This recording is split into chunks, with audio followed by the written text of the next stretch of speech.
Welcome to Pratap classes. दोस्तों, Pratap classes के YouTube channel पर आपका स्वागत है। तो आज है 10 दिसंबर 2024 और 10 दिसंबर 2024 के जितने भी इंडिया और वर्ल्ड के जो करंट अफेयर्स के क्वेश्चन बनते हैं, आज उनका अपने डिस्कशन करेंगे। पूरा वीडियो ध्यान से देखना और लास्ट में आपसे क्वेश्चन पूछूंगा जिनके जवाब आपको कमेंट बॉक्स में देना होगा। आज अपने पढ़ेंगे बांग्लादेश ने मेंस अंडर 19 एशिया कप 2024 का खिताब जीता। प्रधानमंत्री द्वारा बीमा सखी योजना की शुरुआत की गई और अमित शाह ने भारत में एंटी ड्रोन इकाई स्थापित करने की घोषणा की है। इनकी आज हम की चर्चा करेंगे और आज की क्लास बड़ी ही महत्वपूर्ण होने वाली है, क्योंकि यहाँ से आज की क्लास के अंदर यहाँ से एक या दो दो क्वेश्चन लगभग बहुत ही महत्वपूर्ण है जो परीक्षा के अंदर आपके लिए छपने वाले हैं। तो गजब तरीके से आज की क्लास देख लेना और पूरे लेटेस्ट न्यूज के साथ में, पूरे फैक्ट के साथ में ये क्लास आपको मिलती है। तो सभी साथी करेंगे वीडियो को लाइक शेयर और सभी साथियों को गुड मॉर्निंग। सबसे पहले हम करेंगे कल के क्वेश्चनों को रिवाइज। भारतीय पुरुष जूनियर हॉकी टीम ने 2024 के अंदर किस देश को हराकर जूनियर एशिया कप जीता? तो पाकिस्तान को हराया। भारत का पहला हाइपरलूप टेस्टिंग ट्रैक ये बनाया गया आईआईटी मद्रास के अंदर बनाया गया। अंडानी डिफेंस ने हाल ही में भारतीय नौसेना को कौन सा ड्रोन सौंपा? तो दृष्टि 10 स्टार लाइनर। भारत को संयुक्त राष्ट्र नारकोटिक्स ड्रग्स आयोग के किस सत्र की अध्यक्षता के लिए चुना गया? तो ये चुना गया है 68वें सत्र की अध्यक्षता के लिए चुना गया। राष्ट्रपति द्रौपदी मुर्मू ने 7 दिसंबर को किस राज्य में 3 नई रेल परियोजनाओं की आधारशिला रखी? तो ये रखी है उड़ीसा में। विश्व मृदा दिवस 2024 की थीम क्या थी? मिट्टी की देखभाल, मापें, निगरानी करें और प्रबंध करें। 2024 एयर हेल्प स्कोर रिपोर्ट में इंडिगो एयरलाइंस को 109 एयरलाइंस में से कौन सा स्थान दिया गया? 103 नंबर। विजडम किस घटना के कारण चर्चा में आई? तो सबसे उम्रदराज पक्षी होने और अंडा देने के कारण विजडम में चर्चा में आई। ये थे कल के क्वेश्चनों का रिवाइज हमने कर लिया। ये 2024 की टेस्ट सीरीज है। इसके अंदर आपको दिसंबर महीना लास्ट इस साल का अंतिम महीना है जिसके अंदर आपको टेस्ट दिया जा रहा है। और अपनी 2025 की भी टेस्ट सीरीज लॉन्च हो चुकी है। वो अब कोई साथी लेना चाहे तो उसके अंदर भी दिसंबर का टेस्ट आपको दिया जा रहा है। तो उसके अंदर भी 2025 का डेली वीकली मंथली सब आपको टेस्ट मिलेंगे। तो ज्वाइन करें टेस्ट सीरीज। बाकी अपनी चल रही है शिक्षा मनोविज्ञान फर्स्ट ग्रेड सेकंड ग्रेड है। रीट पात्रता परीक्षा के लिए स्पेशल टॉपिक वाइज ये टेस्ट सीरीज आपको दी जा रही है, ये ले सकते हो। इसके अलावा इंडियन पॉलिटी है, फर्स्ट ग्रेड है और फर्स्ट ग्रेड के लिए अलग से भी मैं आपको क्लासें दे रहा हूँ इंडियन हिस्ट्री की। तो करें स्टार्ट आज की। और कोई साथी सेकंड ग्रेड के, अभी सेकंड ग्रेड संस्कृत शिक्षा विभाग का एग्जाम है, तो ये कोई साथी एसएसटी से कोई तैयारी कर रहा है तो हमने ये आरपीएससी ने जितने भी पुराने पेपर इनके करवाए हैं, तो ये पुराने पेपर 2011 से लेकर 22 तक आरपीएससी द्वारा सेकंड ग्रेड के सोशल साइंस एसएसटी के ये पेपर अपलोड हैं। 50 रुपए के अंदर आप ये जो है पेपर है अपलोड कर सकते हो। इनकी पीडीएफ आप डाउनलोड करके प्रिंट निकाल के अच्छे तरीके से देने कर सकते हो। साथ में आपको उत्तर यहाँ पे इसके अंदर लगे हुए हैं, तो गजब तरीके से आपकी तैयारी हो जाएगी। पहला प्रश्न देखो आज की क्लास का। बांग्लादेश ने मेंस अंडर 19 एशिया कप 2024 के फाइनल में किस टीम को हराकर विजेता बना है? तो बांग्लादेश ने मेंस अंडर 19 एशिया कप 2024 का विजेता बन चुका है बांग्लादेश और फाइनल के अंदर हराया है अपने देश भारत को। किसको हराकर है? उप विजेता रहा है अपना देश भारत इसके अंदर। तो ध्यान रखना, 8वीं बार भारत इससे पहले 8वीं बार विजेता इसका रह चुका है, लेकिन अब की बार 9वीं बार ये विजेता बना था। लेकिन ये बांग्लादेश से हारने के बाद में मेंस अंडर 19 एशिया कप के अंदर है 9वीं बार जीत से हार जो है जीतने से भारत है वो चूक चुका है। यानी कि इससे पहले 8 बार विजेता बन चुका है भारत, लेकिन अब की बार 9वीं बार बना था लेकिन नहीं बन पाया। तो अब की बार है बांग्लादेश ने मेंस अंडर 19 एशिया कप जीता है। देखो, विजेता टीम बांग्लादेश ने मेंस अंडर 19 एशिया कप 2024 जीता। फाइनल मैच 8 दिसंबर 2024 को दुबई में आयोजित हुआ। तारीख याद रखना, 8 दिसंबर 2024 दुबई। विपक्षी टीम बांग्लादेश ने फाइनल में भारत को 59 रनों से हराया। अब ध्यान रखना, एग्जाम में थोड़ा सा गहराई से आ गया प्रश्न तो रन भी आपसे पूछे जा सकते हैं। तो 59 रनों से हराया। भारत का प्रदर्शन, भारत की टीम 9वीं बार एशिया कप खिताब जीतने से चूके चूंकि अब की बार 9वीं बार जीतने वाली थी लेकिन ये एशिया कप जीतने से चूक गई। बांग्लादेश का प्रदर्शन, बांग्लादेश ने यह खिताब लगातार दूसरी बार जीता है। बांग्लादेश ने दूसरी बार जीता और भारत ने इससे पहले 8 बार यह खिताब जीत चुका है। श्रीलंका को हराकर भारत फाइनल में पहुंचा था। अब देखो सेमीफाइनल वाला भी पूछ लिया था अब की बार कर्मचारी चयन बोर्ड ने, तो आगे ध्यान रखना। भारत पहुंचा था श्रीलंका को हराकर फाइनल में और बांग्लादेश पाकिस्तान को हराकर फाइनल में पहुंचा था। दोनों को अच्छे तरीके से याद कर लेना भी, कौन सा भी एग्जाम में पूछा जा सकता है। अगला प्रश्न देखो आपके सामने। केंद्रीय गृह मंत्री अमित शाह ने किस अवसर पर भारत में एक व्यापक एंटी ड्रोन इकाई स्थापित करने की घोषणा की है? केंद्रीय गृह मंत्री अमित शाह जी, आप तस्वीर में देख सकते हो, तो इन्होंने भारत में एक व्यापक एंटी ड्रोन इकाई स्थापित करने की घोषणा की। तो ये किस अवसर पर है? ये की है सीमा सुरक्षा बल बीएसएफ के 60वें स्थापना दिवस परेड पर, क्योंकि 1 दिसंबर को अपने बनाते हैं ना बीएसएफ का स्थापना दिवस है। तो वो अभी इनका राजस्थान के जोधपुर में ये परेड चल रही थी, तो वहां पर उन्होंने बीएसएफ के 60वें स्थापना दिवस परेड पर है गृह मंत्री अमित शाह जी ने एक भारत में एक व्यापक एंटी ड्रोन इकाई स्थापित करने की घोषणा की है। तो उत्तर नंबर ऑप्शन नंबर बी।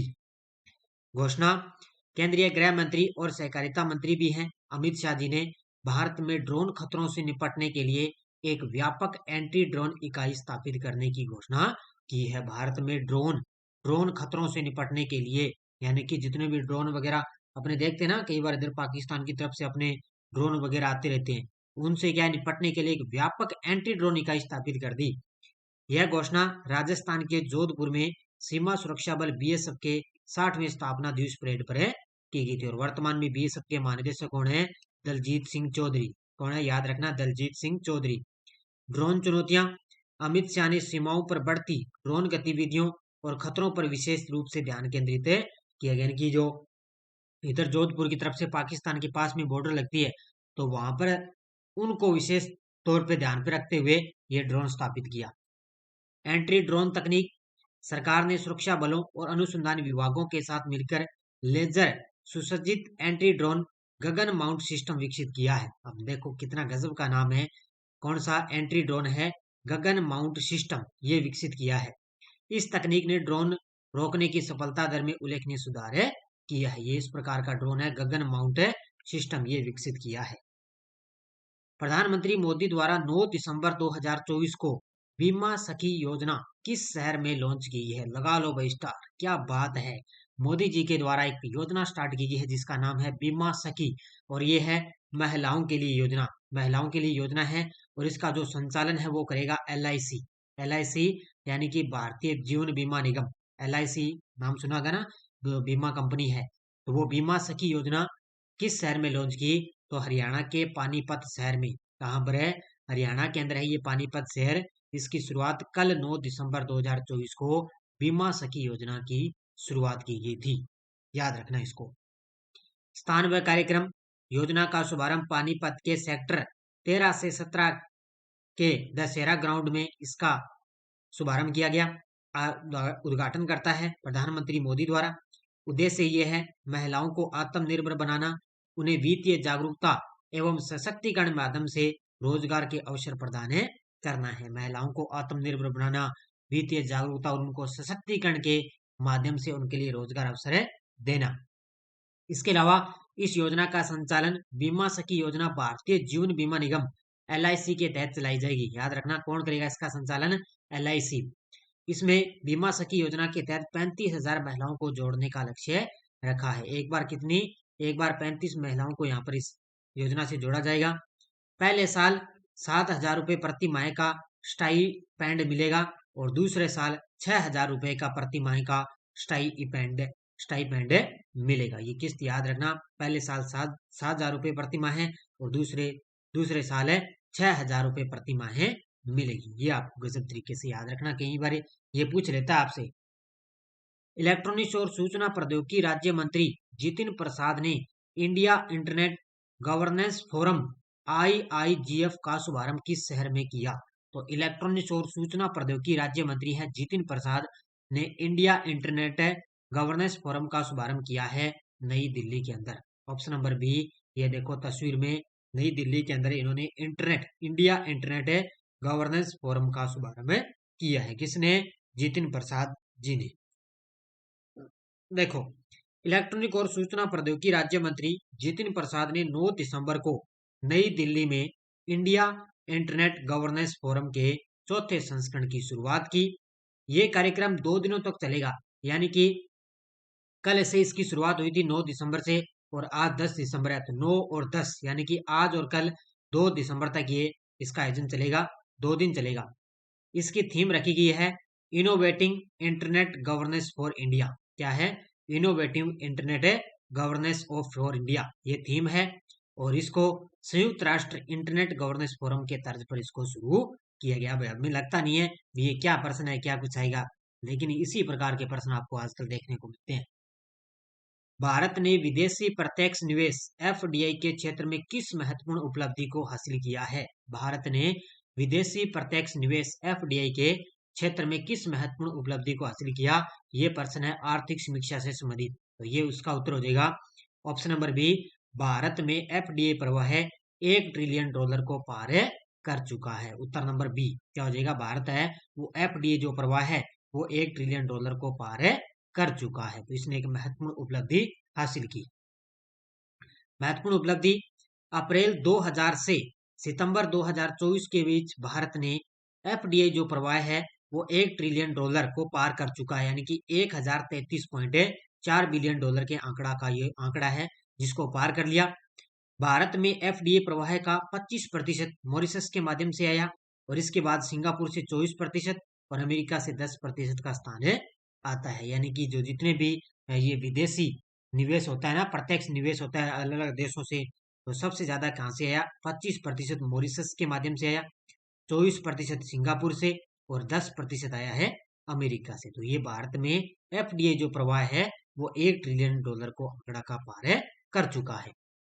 इस एफडीआई का मतलब जानते हो क्या आप? एफडीआई का मतलब यही होता है भी, जैसे किसी एक देश की जो कंपनी है, जैसे अपनी भारत देश की कोई कंपनी है, वो क्या है? दूसरे देश में किया गया निवेश, यानी कि उस कंपनी का दूसरे देश में किया गया जो निवेश होता है ना, कितना भी क्या कुछ निवेश करती है, तो वो होता है प्रत्यक्ष विदेशी निवेश।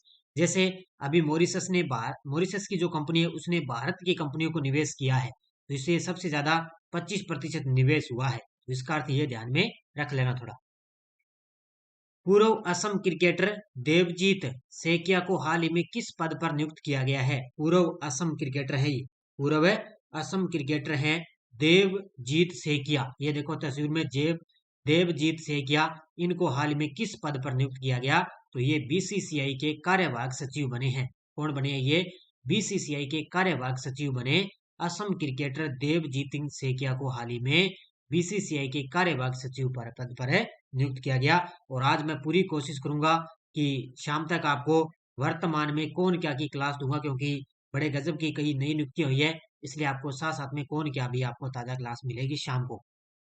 पूर्व असम क्रिकेटर देवजीत सेकिया को भारतीय क्रिकेट कंट्रोल बोर्ड बीसीसीआई का कार्यवाहक सचिव नियुक्त किया गया। यह पद जय शाह के आईसीसी अंतर्राष्ट्रीय क्रिकेट परिषद के अध्यक्ष बनने के बाद खाली हुआ था। इससे पहले जय शाह थे। जय शाह तो आपको पता है आईसीसी के अध्यक्ष बन गए, और अब इनकी जो बीसीसीआई है, पहले बीसीसीआई के अध्यक्ष थे लेकिन अब बीसीसीआई का कार्यवाहक सचिव कर दिया किसको? देवजीत सिंह सेकिया को। बीसीसीआई के अध्यक्ष रोजर बिन्नी ने अपने संवैधानिक अधिकारों का उपयोग करते हुए अस्थायी नियुक्ति की थी। अब देखो, बीसीसीआई के अध्यक्ष पहले रोजर बिन्नी भी थे, लेकिन उनको संवैधानिक अधिकारों का उपयोग करते उनको अस्थायी नियुक्त कर दिया। UNFCCC digital climate library DCL का ग्लोबल एम्बेसडर किसे नियुक्त किया गया है? ये देखो तस्वीर में, ये मशहूर पंजाबी गीतकार हैं जिनका नाम है शुभनीत सिंह, यानी कि शॉर्टकट में इनका नाम है शुभ। क्या है? शुभनीत सिंह है, इनको बोलते हैं शुभ के नाम से जानते हैं, ये शुभनीत सिंह है। ये अब यूएनएफसीसी डिजिटल क्लाइमेट लाइब्रेरी का इनको ग्लोबल एम्बेसडर इनको नियुक्त किया जा चुका है। देखो, ये मशहूर पंजाबी संगीतकार एवं रैपर गायक हैं शुभनीत सिंह हैं, जिनको बोलते हैं शुभ। इनको संयुक्त राष्ट्र ने 20 नवंबर 2024 को यूएनएफसीसी डिजिटल क्लाइमेट लाइब्रेरी, जिसको नाम है शॉर्टकट में डीसीएल का ग्लोबल एम्बेसडर नियुक्त किया गया है। बड़ा गजब का प्रश्न है। संयुक्त राष्ट्र जलवायु परिवर्तन फ्रेमवर्क कन्वेंशन यानी कि यूएनएफसीसी ने अजरबैजान की राजधानी बाकू में संयुक्त राष्ट्र जलवायु सम्मेलन में यह घोषणा की थी। यानी कि अब की बार अजरबैजान की जो राजधानी है बाकू, वहां पर अब की बार कोप 29 का सम्मेलन हुआ था। कोप 29 का सम्मेलन हुआ था, उसके बारे में भी कल मैं आपको डिटेल बताऊंगा, इसका याद रखना। तो वहां पर क्या इसकी घोषणा हुई थी कि जो पंजाबी संगीतकार हैं शुभनीत सिंह हैं, इनको क्या है यूएनएफसीसी का डिजिटल क्लाइमेट का ग्लोबल एम्बेसडर नियुक्त किया जाए। वैश्विक मृदा सम्मेलन 2024 का आयोजन किस तिथि को और कहां आयोजन हुआ? वैश्विक मृदा सम्मेलन 2024 का आयोजन किस तिथि को हुआ और कहां पर हुआ? तो ये हुआ था 19 से लेकर 22 नवंबर 2024 नई दिल्ली के अंदर। ऑप्शन नंबर बी कब हुआ? 19 से लेकर 22 नवंबर 2024 नई दिल्ली में वैश्विक मृदा सम्मेलन 2024 का आयोजन हुआ। तो सम्मेलन याद रखना 19 से 22 नवंबर 2024, आयोजन स्थल NASC कॉम्प्लेक्स नई दिल्ली के अंदर। इसका विषय याद रखना खाद्य सुरक्षा से परे मिट्टी की देखभाल और जलवायु शमन परिवर्तन और पारिस्थितिकी तंत्र सेवाएं। ध्यान रखना विषय इसका खाद्य सुरक्षा से परे मिट्टी की देखभाल, जलवायु शमन परिवर्तन और पारिस्थितिकी तंत्र सेवाएं, ये इसका विषय रहा सम्मेलन के अंदर। आयोजनकर्ता इंटरनेशनल यूनियन के तत्वाधान में भारतीय मृदा विज्ञान सोसाइटी नई दिल्ली, इटली कृषि अनुसंधान परिषद के सहयोग से भारतीय कृषि अनुसंधान परिषद नई दिल्ली और राष्ट्रीय कृषि विज्ञान अकादमी नई दिल्ली द्वारा इसका आयोजन किया गया। और इस सत्र का उद्घाटन केंद्रीय कृषि मंत्री शिवराज सिंह चौहान ने वीडियो कॉन्फ्रेंसिंग माध्यम से विश्व मृदा सम्मेलन का इसका आयोजन किया था। यानी कि वैश्विक मृदा सम्मेलन का उद्घाटन किया था शिवराज सिंह चौहान ने। ये टेलीग्राम ग्रुप है, कोई सूचना आती है, कोई लिंक आ गया, कोई नोटिफिकेशन, सब आपको टेलीग्राम पे सूचना मिलती है। पिछले वीडियो क्वेश्चन क्या था? ESA के प्रोबा 3 मिशन को इसरो ने किसकी सहायता से लॉन्च किया? तो ये किया है न्यू स्पेस इंडिया लिमिटेड के सहयोग से लॉन्च किया है। बहुत सारे विद्यार्थियों ने बड़े गजब के जवाब दिए, उन सभी को बहुत बहुत शुभकामनाएं। अब देखो question for you. Amit Shah ने 29 नवंबर 2024 को कहां पर देश भर के पुलिस महानिदेशक DGP और पुलिस महानिदेशक IG के 59वें अखिल भारतीय सम्मेलन का उद्घाटन किया? नई दिल्ली, भुवनेश्वर, मुंबई, पुणे। इसका जवाब आपको कमेंट बॉक्स में देना है। ये प्रश्न तो टपकेगा एग्जाम में। तो ये थी आज की अपनी क्लास। सभी साथी करेंगे वीडियो को लाइक शेयर, और ये अपनी URO की टेस्ट सीरीज चल रही है, कोई साथी लेना चाहे URO की, जल्द ही आपके लिए करंट की क्लासेस स्टार्ट होगी URO और RS दोनों के लिए। तो ये टेस्ट सीरीज ले लेना, और ये टेस्ट सीरीज भी रामबाण साबित होगी क्योंकि PDF अपलोड है और टेस्ट भी आपको गजब तरीके से दिए जा रहे हैं। तो ये थी आज की क्लास। बाकी बुक उपलब्ध है 6 से 12। करेंगे सभी साथी वीडियो को लाइक शेयर, और कौन क्या किया आज आपको क्लास मिलेगी। इसके अलावा फर्स्ट ग्रेड के लिए आपको जो राष्ट्रीय आंदोलन के जो प्रमुख नेता हैं उसकी मैंने एक क्लास करवा दी, आज आपको दूसरी क्लास भी मिल जाएगी। इसके अलावा मैंने फर्स्ट ग्रेड की क्लासें स्टार्ट कर रखी है, तो वो आप ज्वाइन कर सकते हो। तो धन्यवाद। जय हिंद, जय भारत।